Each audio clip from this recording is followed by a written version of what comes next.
허환구의 라디오 오늘.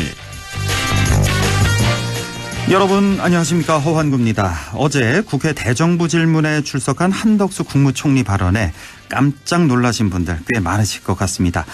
민주당 맹성규 의원이 독도는 우리 땅이 맞습니까? 라고 물었는데 한 총리는 곧바로 절대로 아닙니다, 이렇게 대답했죠. 그러다 이내 실수를 깨닫고는 아니요, 죄송합니다, 절대로 일본의 영토가 아닙니다 라고 바로 잡긴 했습니다. 아주 잠깐이었지만 깜짝 놀랐습니다. 그런데 요즘 여당 의원들의 말실수도 연일 논란입니다. 5.18 정신의 헌법 수록은 불가능하다, 선거용 립서비스다, 4.3은 3.1절과 광복절보다 격이 낮은 기념일이다, 이렇게 말한 김재원 수석 최고위원에서부터 최근 양곡관리법 대안으로 밥 한 공기 다 비우기 캠페인을 제안한 조수진 최고위원까지 연일 논란입니다. 자, 이제 총선이 1년 앞입니다. 국민은 사소한 것까지 다 지켜보고 있다는 걸 잊으면 안 되겠습니다. 4월 6일 목요일 라디오 오늘, 광고 듣고 시작합니다.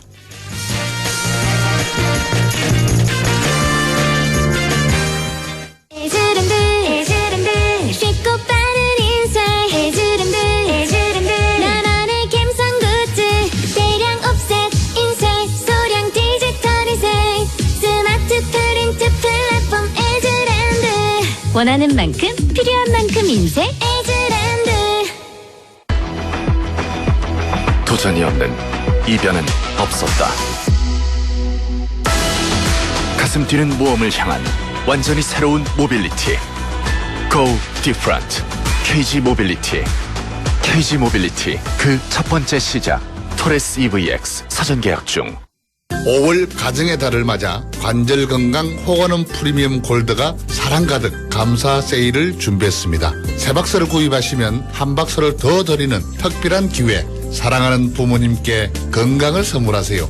1833-3399 건강기능식품입니다. 제조원 동진제약, 판매원 매일생활건강. 네, 라디오 오늘 목요일 순서 시작합니다. 일부 보수의 눈으로 시사현안 짚어보는 시간, 천하람의 천하무적, 천하람 변호사와 함께하겠고요. 2부 이슈 오늘에서는 영양군의 풍력발전 예정지에 천연기념물인 붉은 박쥐가 발견됐죠. 잠시 후 풍력저지 영양영덕 공동대책위원회 송재웅 사무국장 만나보겠습니다. 이어서 진보의 눈으로 바라보는 지역과 전국의 정치 현안, 인미의 그래도 정치, 더불어민주당 경북도당 인미의 위원장과 함께하겠습니다. 라디오 오늘 생방송 놓치신 분들은 유튜브로도 다시 들으실 수 있습니다. 많은 애청 바랍니다. 네, 천하무적 시작합니다. 국민의힘 순천갑 당협위원장이죠. 천하람 변호사 연결돼 있습니다. 안녕하십니까? 네, 안녕하세요. 천하람입니다. 예, 어제 4.5 재보궐선거가 있었습니다. 전주 을이 상당히 눈에 띄었고요. 또 울산 네. 남구에서도 민주당 후보가 승리하는 결과, 국민의힘 거의 완패 이렇게 한 줄 평을 할 수 있을 것 같은데요. 어떻게 보셨습니까, 어제? 이거 되게 심각한 건데 아직 심각성을 잘 인식을 못하고 있는 것 같습니다. 예. 말씀하신 것처럼 지금 전주을 같은 경우에 저희가 이제 국민의힘 지지율이 전주에서 지난번 대선 지선 때는 한 15% 이상까지 올라왔었습니다. 15%. 예. 근데 이번에는 민주당이 후보도 안 낸 상황에서 8%밖에 득표를 못했어요. 절반으로 떨어졌네요. 네, 절반으로 예. 떨어졌고 이게 그냥 거의 2020년 황교안 대표 체제로 회귀했다고 보면 됩니다. 예. 그때 총선 때 얻었던 수준이고, 그리고 그렇다면은 김종인, 이준석 체제에서 나름대로 호남을 위해서 노력했던 부분들이 물거품이 됐다라고 해도 과언이 아닌 거라서 이게 굉장히 빨간불이 들어왔다고 봐야 될 것이고요. 여기가 전주 을이요. 예전에 네. 그 국민의힘 정운천 전 의원 지역구 아니었나요, 혹시? 네, 맞습니다. 정운천 의원이 당선되기도 했고, 됐던. 예. 전주에서 보수세가 굉장히 강한 지역입니다, 본래. 그래서 예. 더욱 아쉽고, 이게 이제 8%가 나왔다는 게 뭐가 또 문제냐면은요. 예. 저희가 15%가 넘어야지 선거 비용을 전액을 돌려주고 10%가 넘어야지 반액을 돌려줍니다. 맞아요. 예. 근데 8%면은 선거 비용을 한 푼도 못 돌려받아요. 예. 저도 지난번 총선 치를 때 한 푼도 못 돌려받았거든요. 예. 근데 이렇게 되면은 좋은 후보가 안 나서려고 합니다. 그렇겠죠. 그럼, 아무래도. 네, 그러면은 호남에서의 경쟁 구도가 더 어려워지게 되고, 반대로 이번에 경북 같은 경우에는 구미에서 민주당이 한 35%까지 득표를 했거든요. 예. 그런 것들 보면 TK와 호남이 각각 국민의힘과 민주당의 텃밭이라고는 하지만은 그 텃밭에 어떻게 보면 강도 이런 부분은 굉장히 이제 차이가 많이 나는 상황으로 가고 있기 때문에 예. 국민의힘이 우리는 TK 있으니까 뭐 호남 뭐 좀 내줘도 돼라고 생각한다면은 앞으로 더욱더 큰 코 다칠 수가 있다. 지금 그런 상황입니다. 아, 그렇군요. 자, 한편 울산 얘기도 좀 해보고 싶은데 울산 남구, 그러니까 여긴 구의원 선거가 있었고 울산광역시 교육감 선거도 있었죠. 여보세요? 천 변호사님? 네. 예. 네. 근데 둘 다 국민의힘이 패한 걸로 알고 있는데 이것도 좀 심각하네요. 울산에 네, 또 김기현 또 대표 지역구잖아요. 저도 울산에 계시는 그 우리 당 분들과 얘기를 했을 때, 예. 그거 뭐 울산 선거는 걱정 없다. 아. 요새 뭐 국민의힘 대표까지 배출해가지고 울산은 거의 뭐 축제 분위기다. 그런 분들이 많았거든요. 예. 그런데 지금 울산 남구에서 저희가 기초의원 선거에 졌다는 거는 어떤 의미냐면은요.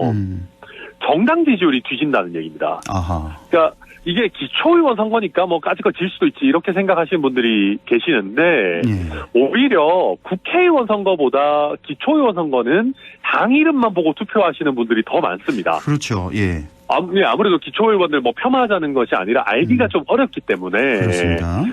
근데 울산 남구면은 울산에서도 보수세가 되게 센 지역이거든요. 아, 그래요. 거의 가장 높게 나오는 지역입니다. 이게 아하. 뭐 울산은 노동자들이 많으시니까 뭐 질 수도 있지라고 하는데 저는 울산 북구 이런 쪽이고 예. 남구는 사실은 지난번에도 저희가 대선 기준으로 56% 이상 꽤 큰 득표했고 격차도 많이 났던 지역이라서 예. 게다가 김기현 대표 바로 옆 지역구고 김기현 대표가 울산 시장도 했었기 때문에 예. 이런 식으로 울산 남구에서 질 정도면은 저희가 울산의 대부분 지역구는 물론이고 부산의 대부분 지역구도 내줄 수 있는 그런 위험한 상황이다 지금. 아하. 네.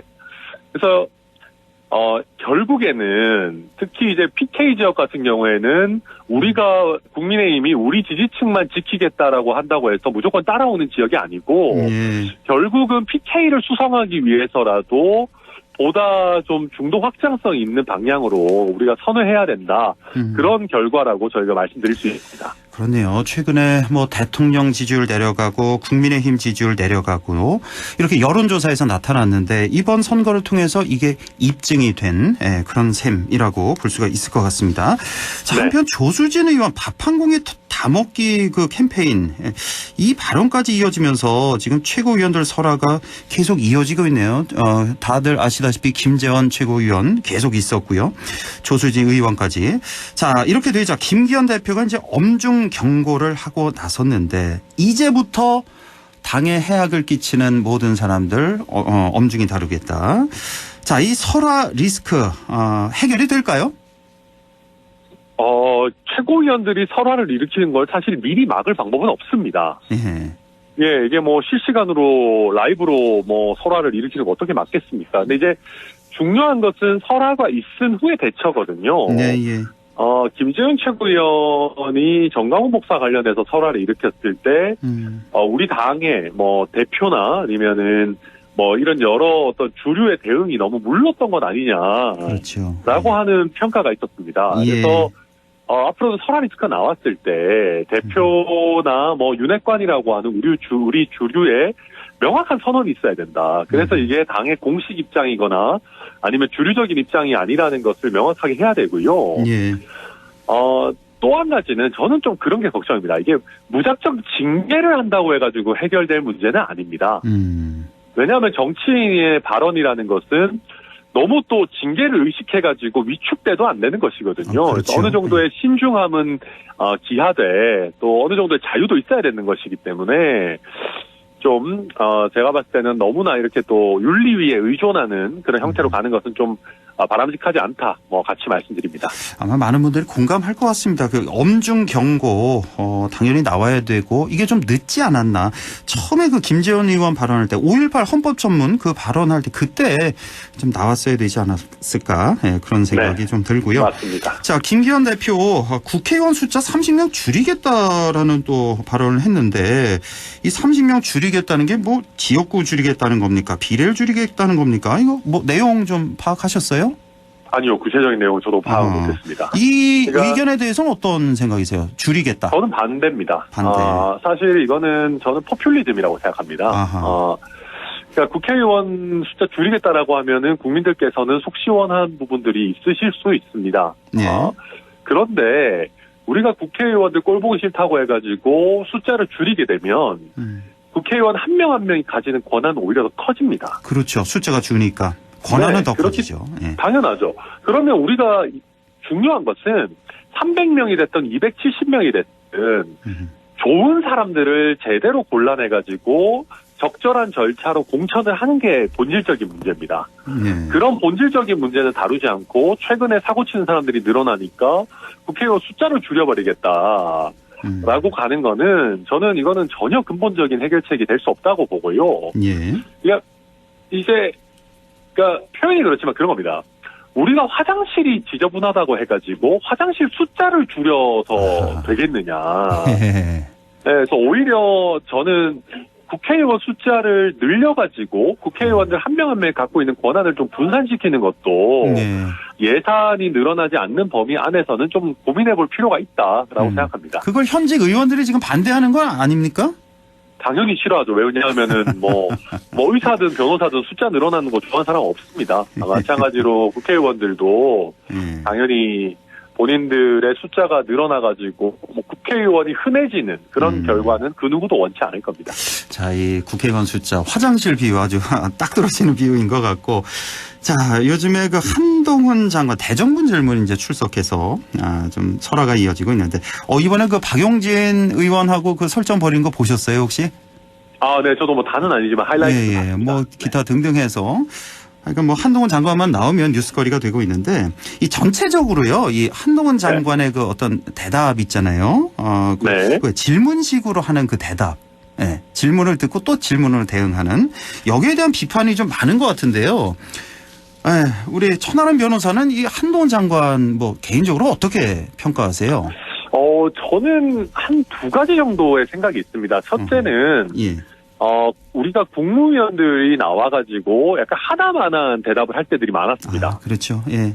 검토해 보겠습니다. 잘 챙기겠습니다. 검토해 보겠습니다. 하고 국회의원 비위만 맞추다가 그냥 특별한 내용 없이 끝나는 경우들이 많았기 때문에 저는 시대도 변했고 이제는 국회의원들을 그렇게까지 권위주의적으로 대우하지 않는 시대니까 어느 정도 할 말도 하고 명확하게 답변하는 거는 저는 시대의 변화에 맞는 좋은 태도라고 생각합니다.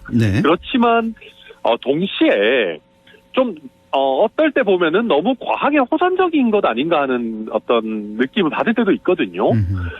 저는 뭐 한동훈 장관이 민주당 국회의원을 존중하라라는 얘기까지 안 하더라도 어찌됐든 한동훈 장관 보기에는 조금 자질이 없어 보이더라도 그래도 그분들도 유권자들이 선출해준 국민의 대표 아니겠습니까? 그러니까 그분들을 선출해준 국민들을 존중한다라는 입장에서 조금 더 그 존중의 태도를 보일 필요는 있겠다. 그러니까 요약하자면은 시원시원하게 본인의 어떤 생각이나 결론을 말하는 것은 괜찮지만 그 과정에서 조금 너무 뭐 신경전을 하는 것 같은 그런 모습을 국민들께 보여줄 필요는 없지 않겠나 그렇게 봅니다. 양쪽에 좀 무게를 둔다면은 어느 쪽이 더 무게가 있다고 보세요? 저는 한동훈 장관이 어찌됐든 간에 명확한 입장을 밝히는 것 자체는 저는 뭐 좋다고 생각합니다. 그게 그쪽으로. 국민의힘 지지층에서의 어떻게 보면 또 인기의 비결이기 때문에 그 스타일을 완전히 버릴 수는 없겠죠. 그렇지만 조금 굳이 어떤 언쟁으로 몰고 갈 필요가 없는 국면에서는 뭐 네. 그런 부분들을 좀 줄이는 게 중도층에 좀 더 어필하는 데 도움이 되지 않겠나 그렇게 봅니다. 한동훈 장관의 답변 스타일이 이렇다 보니까 다음 총선 그 차출설 당연히 나오고 있는 것 같습니다. 뭐 거의 기정사실화되다시피 한 그렇게 이제 언론이 보고 있는데 자, 한동훈 장관 얘기가 이렇게 차출설이 계속 나오다 보니까 김기현 대표 리더십이 최근에 뭐 최고위원들 때문에 흔들흔들 하는데 일조를 더 한 거 아니냐 이렇게도 좀 보여질 정도인데 자, 어떻게 보십니까? 이 다음 출마할 것 같습니까? 저는 그 한동훈 장관이 정치를 할 가능성은 되게 높다고 보는데요. 예. 국회의원 선거에 바로 출마할지는 잘 모르겠습니다. 제가 그래요? 듣고 있기로는 예. 서울시장에 직행하는 것도 고민하고 있다고 제가 듣고 있습니다. 이게 그렇습니까? 네, 한동훈 장관이 직접 고민을 하는 것인지 그 주변에 있는 약간 참모 그룹에서 고민하는 것인지는 모르겠습니다만은 실례지만 그런 얘기들도 실례지만 어디서 들었는지 좀 물어봐도 될까요? 아니 뭐 한동훈 장관과 가깝다고 여겨지는 법조인으로부터 이제 좀 그래요? 들은 것인데 그런데 제가 봤을 때는 뭐 그런 부분은 차치하더라도 일단은 한동훈 장관 차출설이나 비대위 전환설이나 이런 얘기는 저는 김기현 대표에 대한 예의가 아니라고 생각합니다. 그러니까요. 지금 이제 예. 출범한 지 한 달밖에 안 됐고 또 김기현 대표가 뭐 본인의 실력을 보여줄 수 있는 기회도 없었어요. 너무 최고위원들이 계속해서 설화를 일으켰기 때문에 그래서 저는 이런 얘기는 조금 더 김기현 대표에게 기회를 주고 난 다음에 하는 것이 도리다 그렇게 생각합니다. 자, 최근에 양곡관리법 여야 간 줄다리기가 있었잖아요. 네. 뭐 민주당에서 이제 단독 입법했고 대통령은 거부권을 행사했고 이 전체적인 과정 이거 어떻게 보셨습니까? 양곡관리법. 그러니까 저는 사실은 민주당의 양곡관리법 입법이 좀 너무 무리하지 않았나 생각합니다. 그러니까 물론 우리가 유토피아에 산다면은 정말 뭐 쌀뿐만 아니라 뭐 여러 가지 뭐 사과든지 배든지 감이든지 무든지 배추든지 저희가 가격이 떨어지면 사드릴 수 있으면 좋겠죠. 근데 네. 그럴 수는 없는 노릇이기 때문에 민주당에서도 문재인 정부 시절에도 의무 매입까지는 법으로 정하지 못했었는데 이거를 또 아마 그 윤석열 대통령이 거부권을 행사할 수밖에 없다는 걸 알면서 또 그런 식으로 한 것이 아닌가 생각이 되고 지금 우리가 식량 안보의 문제를 보더라도 쌀보다는 다른 다양한 작물들이 부족합니다. 수출 비율이 쌀보다는 뭐 당연히 뭐 밀이라든지 아니면 뭐 다른 다양한 작물들이 더 수출 비중이 높기 때문에 현재는 그렇지만 그렇죠. 그래서 쌀에서 다른 작물로 전환할 수 있도록 저희가 어떻게 농민들을 실질적으로 도울 것인가 그런 부분들을 고민해야 되는 것이지 쌀 의무 매입은 저는 조금 시대에 안 맞는 논의 아닌가 그렇게 봅니다. 알겠습니다. 여기까지 듣죠. 국민의힘 순천갑 당협위원장이죠. 천하람 변호사와 함께했습니다. 고맙습니다. 네, 감사합니다. 네, 라디오 오늘 잠시 후 2부에서 뵙겠습니다.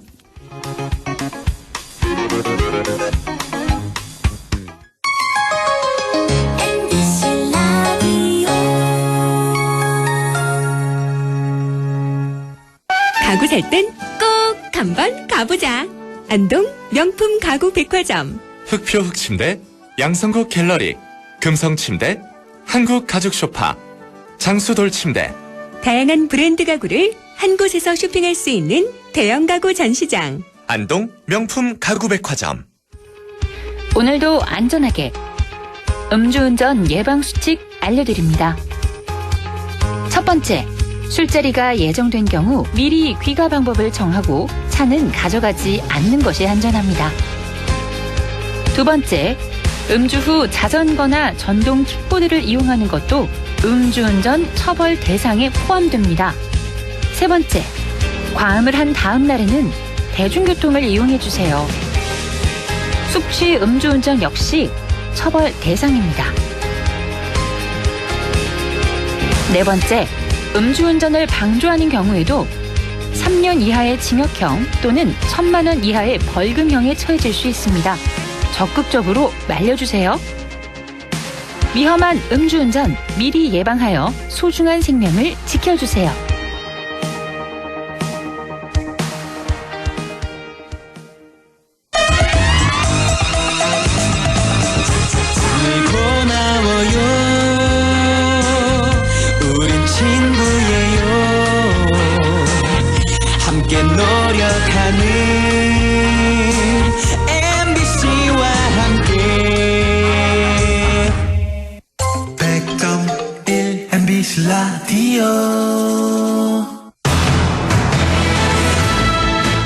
6시 25분 5초 지나고 있네요. 이슈 오늘 시작합니다.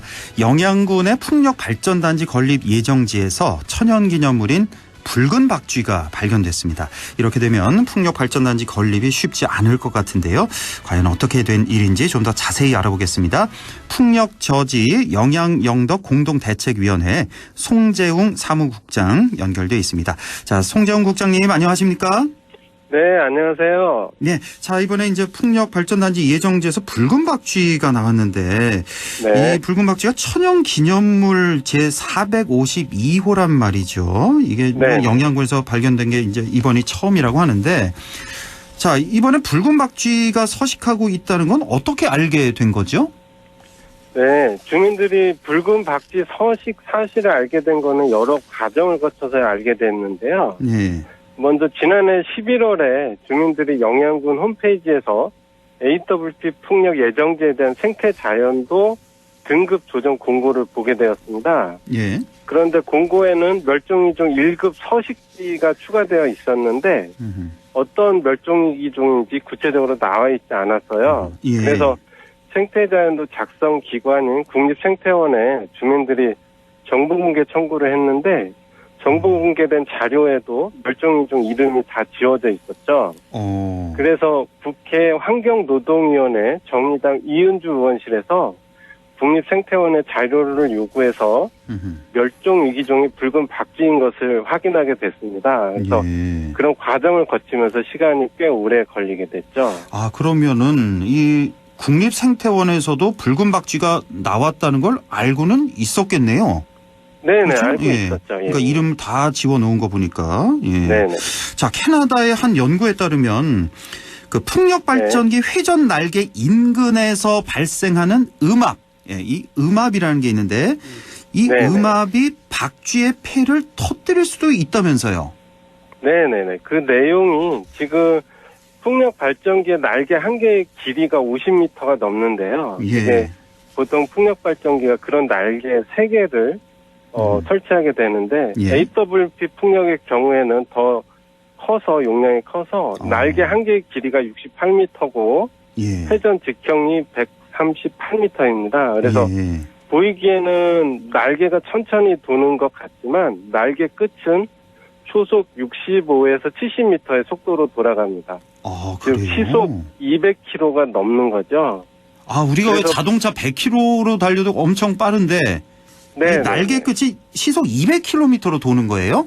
네, 그렇게 그렇죠. 빠릅니까? 네네. 아. 그래서 풍력 발전기 날개 근방은 압력이 떨어지는 환경이 만들어지게 되고 예. 날개 인근에 엄청난 음압이 발생하여 이 압력차를 모르고 접근하는 박쥐의 폐가 터져 죽는 것이라고 합니다. 이거는 이제 캐나다 연구에 따라서 알려진 거고요. 예. 그런데 지금 붉은 박쥐 서식지로 확인된 AWP 풍력 예정지에서는 풍력 발전기 2대가 서식지 내에 위치하고 있는 상황입니다. 아, 그런 상황이군요.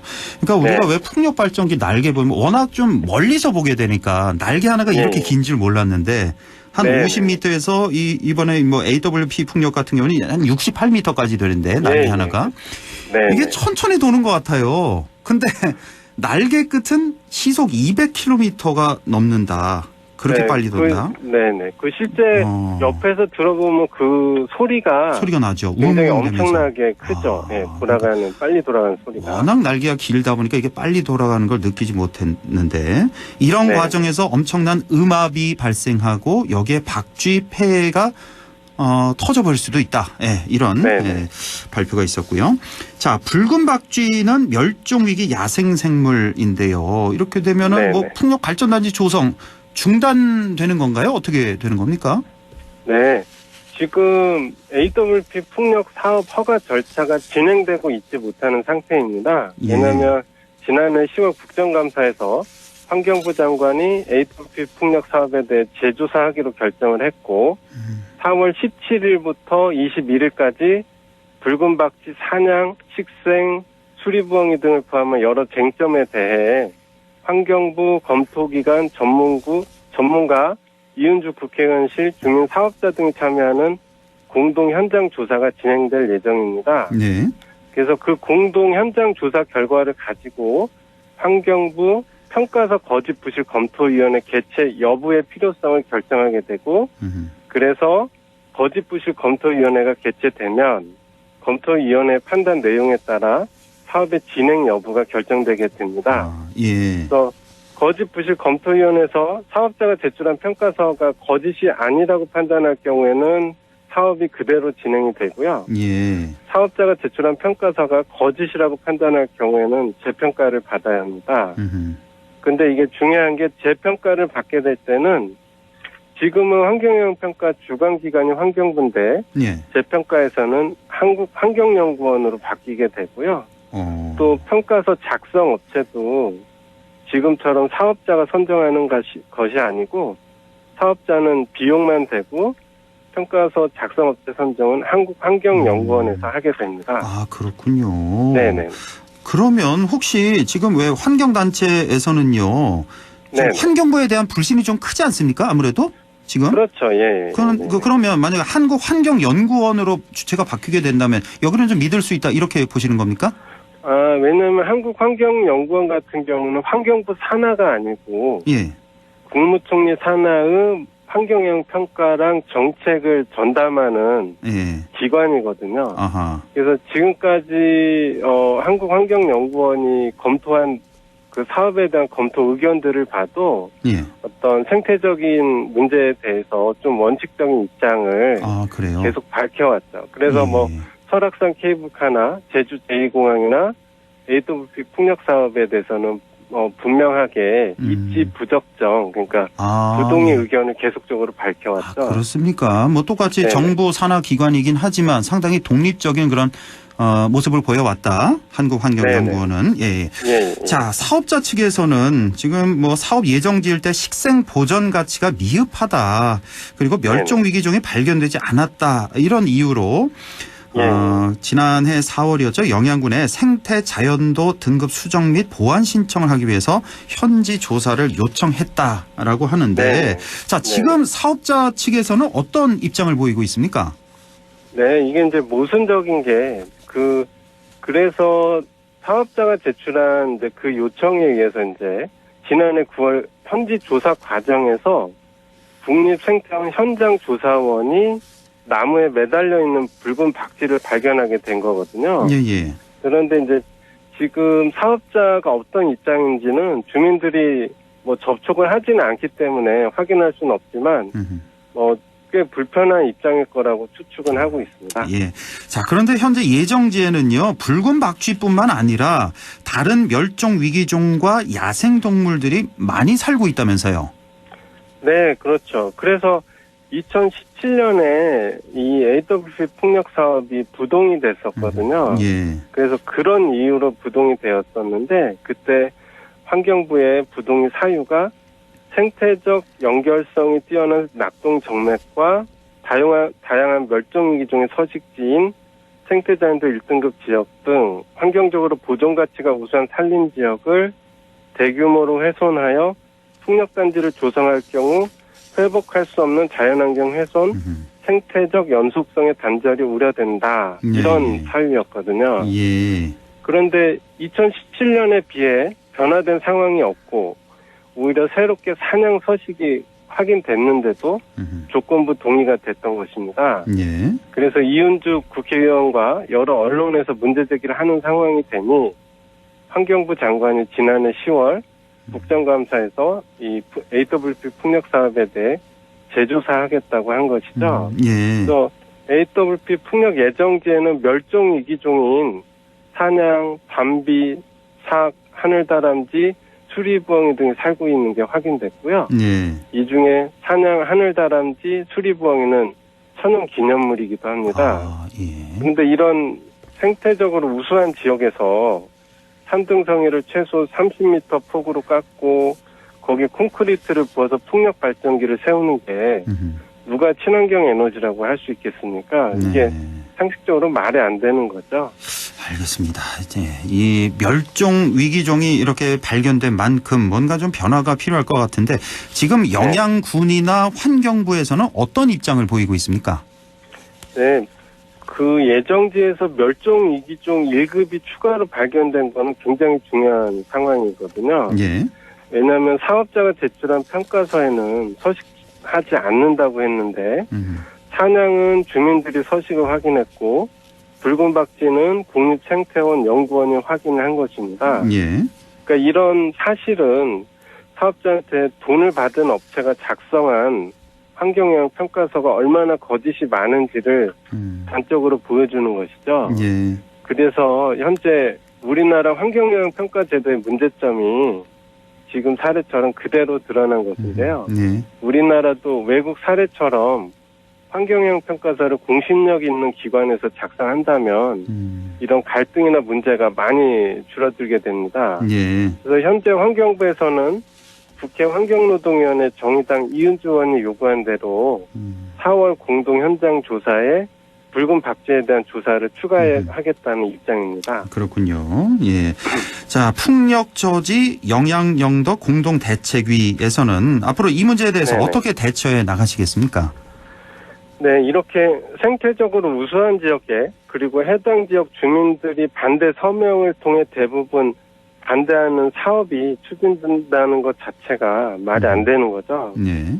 지금까지 확인된 근거와 사실만으로도 부동의 사유는 충분하다고 봅니다. 예. 그래서 주민들은 주민들이 이 AWP 풍력 저지 활동을 2014년부터 해왔는데요. 예. 지금까지 해왔던 것처럼 할 수 있는 모든 활동을 할 것이고요. 그래서 생태적 가치가 뛰어난 산림도 지켜내고 현지 주민도 살 수 있고 이런 작업이 또 미래 세대를 위한 것이라고 생각하기 때문에 예. 그런 모든 활동을 할 것입니다. 예. 지금 그 현장에 지금 허가 단계다 보니까 하나도 손은 안 댄 거죠, 현장에? 네네, 뭐 그렇죠? 전혀 손 안 댄 상태죠. 이런 건 없죠. 그렇죠. 예, 예. 예, 예. 네. 자, 지금이 상당히 중요할 것 같은데. 예. 네. 자, 이달 17일부터 공동조사 진행될 예정이라고 말씀하셨는데 뭐 걱정되는 점이라든지 관계 당국에 바라고 싶은 점 있다면 좀 말씀해 주시죠. 네, 요즘 환경부가 설악산 케이블카나 제주 제2공항 사례서처럼 이전에 부동의하거나 반려했던 사업들을 조건부 동의해주고 있습니다. 예. 이런 행태는 환경부가 환경을 지키려고 있는 부서인데 그런 본래 임무를 저버리고 오히려 환경을 파괴하는 부서로 전락한 거죠. 네. 이런 환경부의 행태에 대해 많은 비판과 질타가 지금 있는 상황이고요. 또 요즘 미세먼지나 기후 위기 대책으로 숲에 대한 관심이 어느 때보다 높습니다. 그런데 생태적 가치가 뛰어난 울창한 숲을 파괴하면서 사기업의 이익을 위해 세워지는 풍력발전기가 친환경 에너지가 될 수는 없습니다. 그래서 저희는 환경부가 부서의 존재 이유에 대해서 좀 깊이 숙고하면서 근거와 사실에 부합하는 결정을 해야 한다고 생각합니다. 예, 알겠습니다. 저희 MBC도 계속해서 이 문제 지켜보도록 하겠습니다. 오늘 아주 고맙습니다. 소중한 말씀 잘 들었습니다. 지금까지 풍력저지 영양영덕 공동대책위원회 송재웅 사무국장이었습니다. 사무국장님 고맙습니다. 네, 고맙습니다. 라디오 오늘에서는 청취자 여러분의 참여를 기다리고 있습니다. 우리 지역에서 발생한 사건 사고 소식이나 함께 토론하고 싶은 내용을 안동 MBC 홈페이지 라디오 오늘 게시판에 올려주시기 바랍니다. 전화와 문자 참여도 하실 수 있습니다. 전화는 851국에 7191번, 문자는 샵 0913번으로 보내주시면 됩니다. 문자는 단문 50원, 장문 100원의 정보 이용료가 있습니다. 여러분의 많은 참여 바랍니다.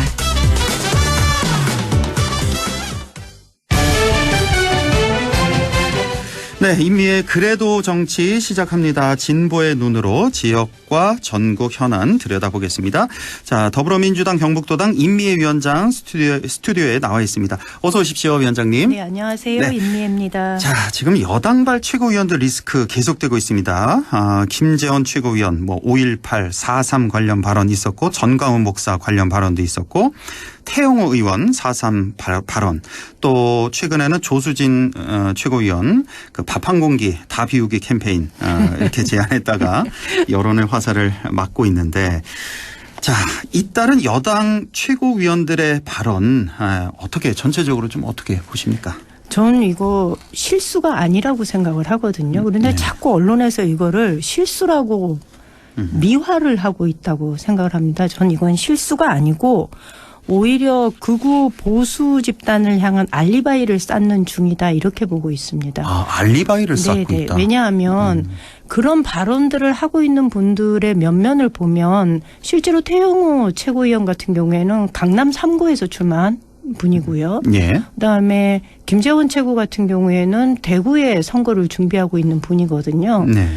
보수세가 강한 지역에서 선거를 준비하고 있는 분들이 자신의 지지 기반으로 극우 보수 집단을 멀리할 수 없거든요. 네. 그러니까 이분들에 대한 이 입장을 먼저 얘기를 하고 그로 인해서 마치 자신들이 대중들로부터 공격받는 듯이 피해자 코스프레를 통해서 내년 선거 돼서 내가 당신들을 위해서 이만저만한 발언들을 했고 지키려고 했으나 그로 인해서 나는 공격을 당했고 굉장히 어려웠다라는 이런 알리바이를 만드는 과정이라고 보는 겁니다. 그래서 예. 이거를 자꾸 실수라고 얘기를 하시는데 그동안 이분들의 정치 행태들을 쭉 지켜보면 이건 실수가 아니고 명백하게 의도된 발언이다. 이런 생각을 그렇습니까? 하고 있습니다. 네.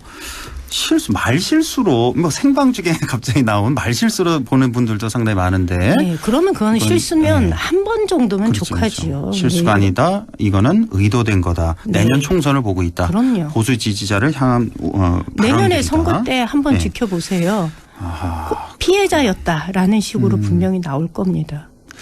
그래요? 네.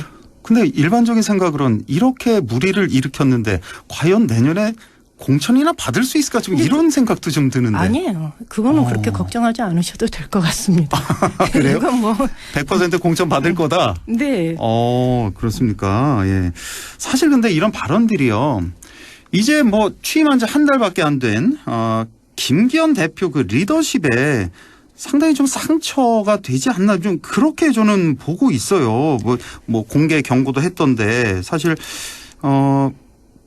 김기현 대표가 취임할 때부터 조금 문제가 됐던 게 리더십이 좀 약하지 않나. 왜냐하면 네. 본인의 힘 갖고 대표가 된 게 그렇죠. 아니기 때문에. 좋게 표현하면 유연한 리더십이고 예. 좀 거칠게 표현하면 리더십이 없다. 장악력이 없다. 이렇게 이야기들 하는데 예. 저는 조직 장악력이 없는 거는 맞는 것 같습니다. 그런데 그것이 지금 뭐 이렇게 공격을 받는 것처럼 보이기는 하지만 그게 뭐 사실 최고위원들의 발언을 일일이 다 이렇게 통제할 수는 없잖아요. 그렇죠. 예.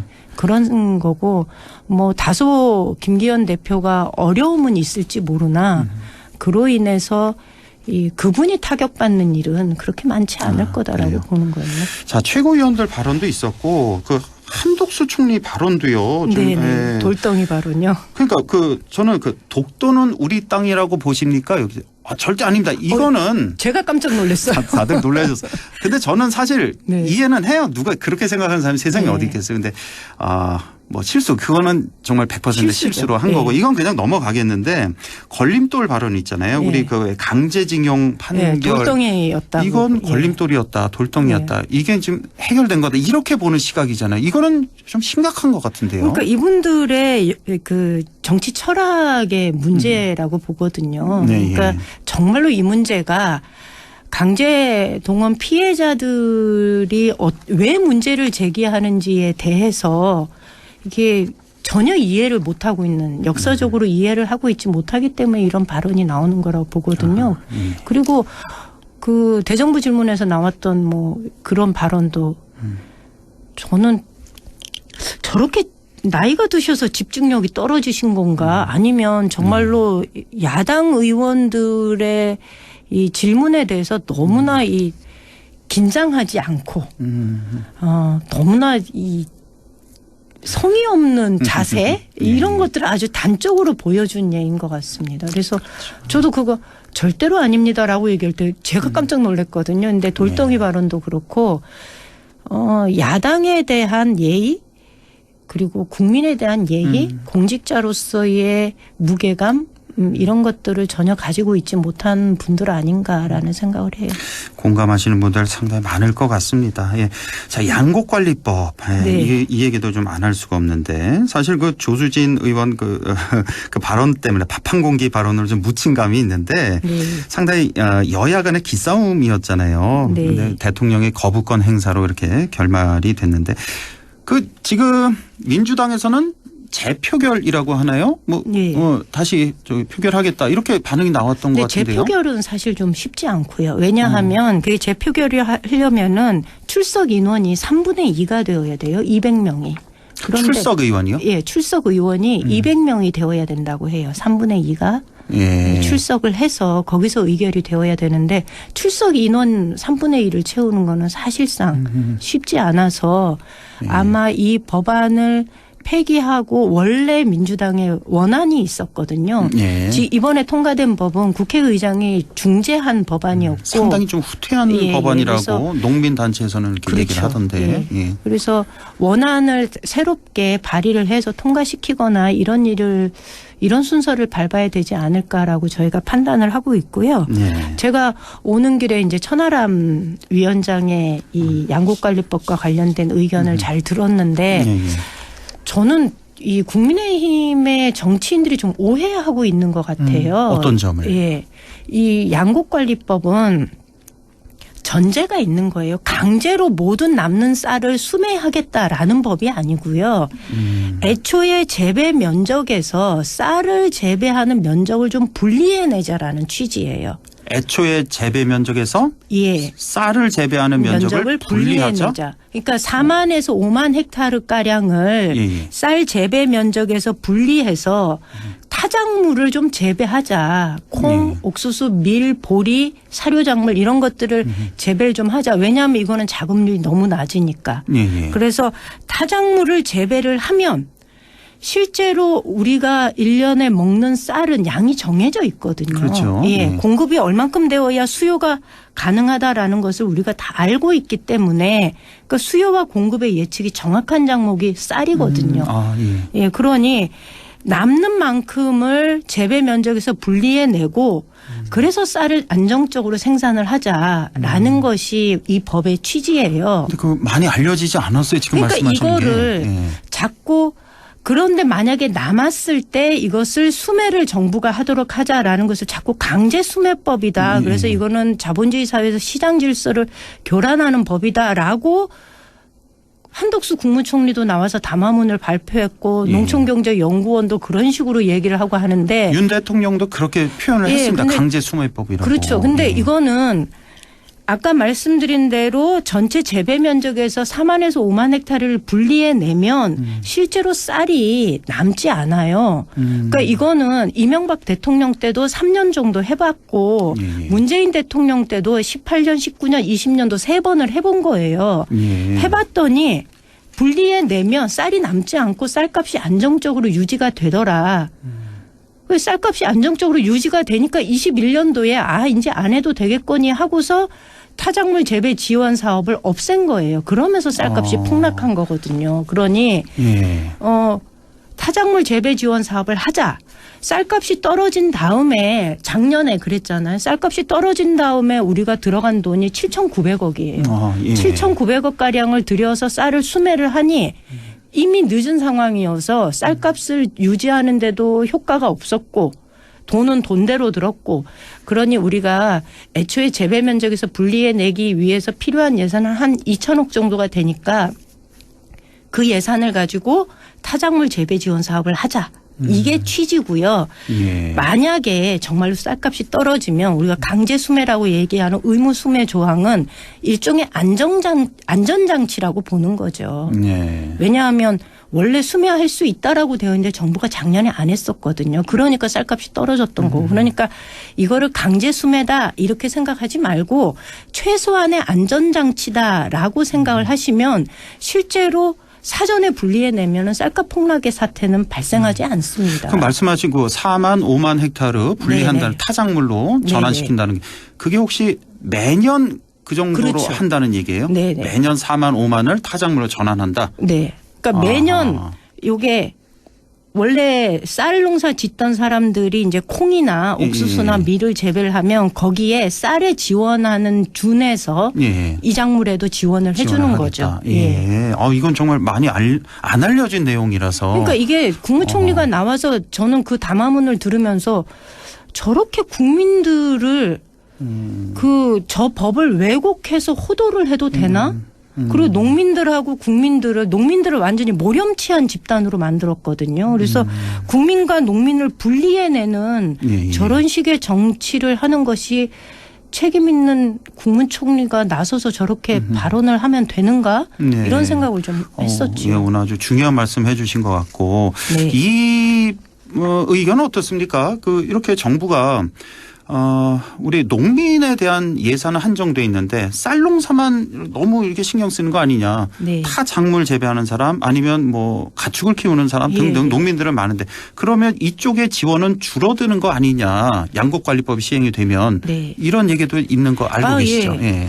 그러니까 이게 뭐 축산농가가 양곡관리법 반대한다 이렇게 얘기하는데 사실 단체의 대표자들은 실제로 농림부에서 지속적으로 이제 약간의 압력을 좀 넣었어요. 부정적인 여론을 좀 만들어 달라는 식의.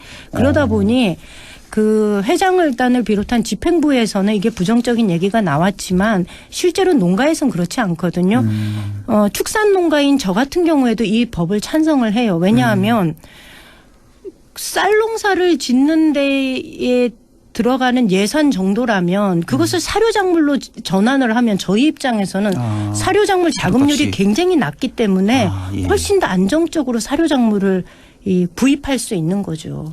그렇겠군요. 예, 쌀 농사 지원하는 게 축산농가도 지원도 연결이 된다. 그 땅을 분리해서 사료작물을 재배하는데도 똑같이 지원을 해준다면 저희는 더 좋지요. 그렇게 되는군요. 알겠습니다. 일단 자, 이거 어제 보궐선거 얘기도 좀 해야 돼서 시간이 2분밖에 안 남았는데요. 국회의원 전주을 진보당 후보가 당선된 거 이것도 상당히 큰 뉴스였고 우리 경북에서는 구미 포항에서 선거가 있었는데요. 이 얘기도 좀 해주시죠.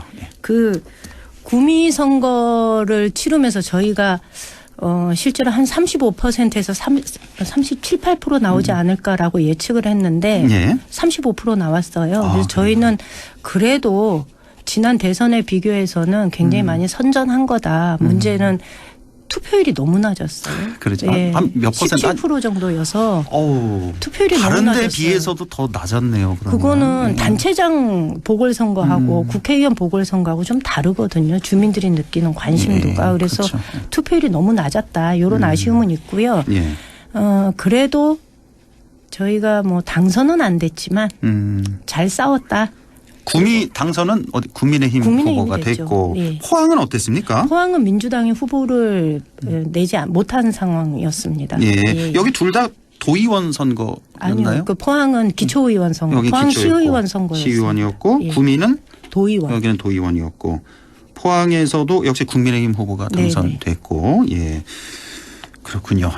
1분 남았는데 뭐 못다 하신 얘기 있으면 좀 해주세요. 그래서 저는 조수진 의원 나방공기 발언 들으면서 이거는 문제의 핵심을 전혀 읽어내지 못하는 무지함의 소치 아닌가 이런 생각을 한 거예요. 쌀은 어차피 소비량이 줄 수밖에 없어요. 그거를 쌀 소비 촉진 운동을 한다고 해서 쌀 소비가 늘지 않습니다. 그러니까 정책을 해야 되는 사람과 캠페인을 해야 되는 사람이 서로 다른데 정치를 해야 되고 정책을 만들어야 될 사람들이 무슨 캠페인을 자꾸 하자는 식으로 얘기를 하는 게 저 사람들이 자신이 어떤 위치에 있는 사람들인지 잘 모르는 거 아닌가 이런 생각을 좀 했었습니다. 캠페인은 방송사에서 하는 걸로 하고 정책은 국회의원들이 만들어야 된다. 자, 오늘 말씀 여기까지 듣겠습니다. 더불어민주당 경북도당 임미애 위원장과 함께했습니다. 항상 시간이 좀 짧네요. 다음 주에 또 뵙겠습니다. 고맙습니다.